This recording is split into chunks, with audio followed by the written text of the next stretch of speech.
क्या इस देश के मुसलमान नमक हराम हैं?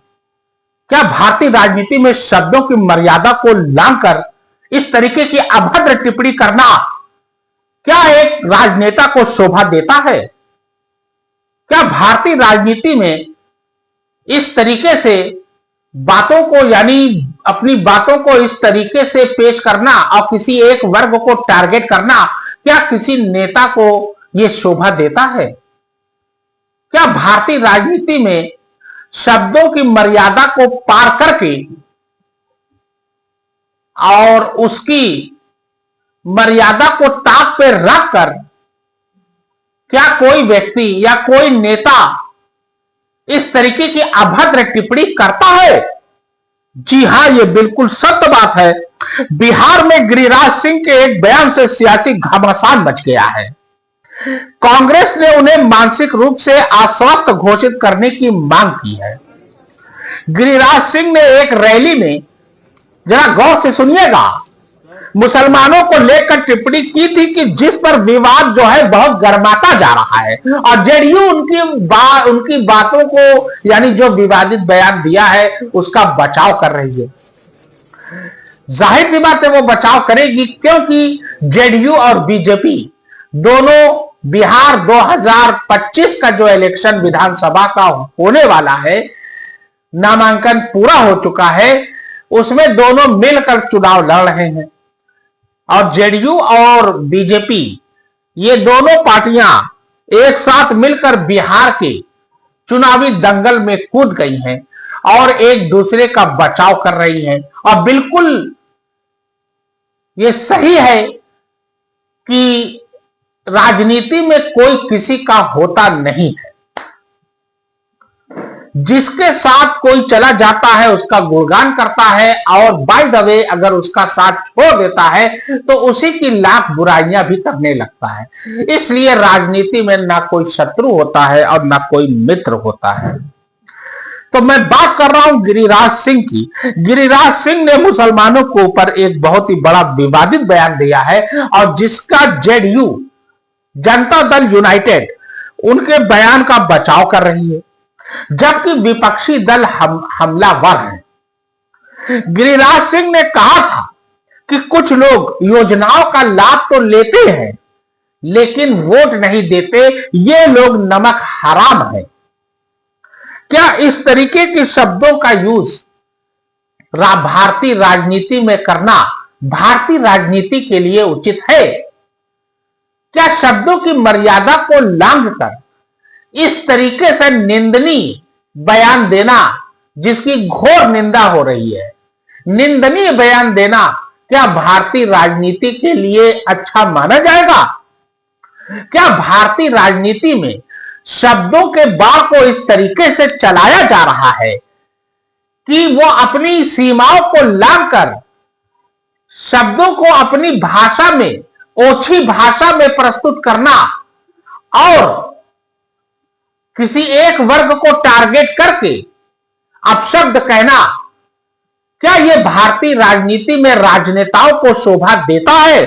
मैं कहूंगा बिल्कुल नहीं। बिहार चुनाव इस समय चल रहा है और केंद्रीय मंत्री है इस समय बीजेपी के गिरिराज सिंह, और गिरिराज सिंह अक्सर विवादित बयान देते रहे हैं और विवादों के घेरे में अक्सर वो रहते आए हैं। उनका बयान पर तमाम पार्टियां हमलावर हैं। निर्दलीय सांसद पप्पू यादव ने यहां तक कहा कि मैं उनसे कहना चाहता हूं कि अपने अंदर झांक कर देखिए और पहचानिए कि आजादी की लड़ाई के दौरान कौन गद्दार था और कौन साथी था। भारत के सबसे बड़े दुश्मनों को पहचानिए जिन्होंने अंग्रेजों की सेवा की और उनके शासन को कायम रखा। नमक हराम वे लोग थे जिन्होंने अंग्रेजों का साथ देते हुए अपनी दोस्ती को आजादी की मांग की। और पप्पू यादव ने यह कहा है, और उसके अलावा कांग्रेस प्रवक्ता सुरेंद्र राजपूत जो अक्सर राजनीति में मुखर होते हैं और आपने एक तमाम मीडिया में, न्यूज चैनल में उनको देखा होगा, सुरेंद्र राजपूत ने कहा है कि उनका दिमाग खराब हो गया है। हिंदू मुस्लिम मुद्दे पर ध्यान केंद्रित करने मस्जिद के नीचे मंदिर ढूंढने और पाकिस्तान को वीजा जारी करने के अलावा उनके पास और कोई काम है ही नहीं। भारत सरकार को यह चाहिए कि ऐसे प्रकार के राजनेता को अपने केंद्रीय मंत्रिमंडल से बर्खास्त करें और देश को बांटने के काम जो राजनेता करते हैं उनको राजनीति में रहने का कोई हक नहीं है। ये तमाम बड़े बड़े नेता गिरिराज सिंह के खिलाफ बोल रहे हैं और उधर जेडीयू इनका बचाव कर रही है। केंद्रीय मंत्री गिरिराज सिंह के मुसलमानों पर दिए गए बयान पर जनता दल यूनाइटेड के नेता नीरज कुमार क्या कहते हैं, अब जरा इनका भी सुन लीजिए। केंद्रीय मंत्री गिरिराज सिंह, जिसका बयान मैंने पूरा सुना है, जिसमें उन्होंने कहा कि केंद्र सरकार कोई पक्षपात नहीं करती और विभिन्न योजनाओं का लाभ देती है तो उसे वोट क्यों नहीं मिलते। यह कहना है जेडीयू के नेता नीरज कुमार का गिरिराज के ऊपर, यानी गिरिराज का बचाव किया जा रहा है जेडीयू के नेताओं द्वारा।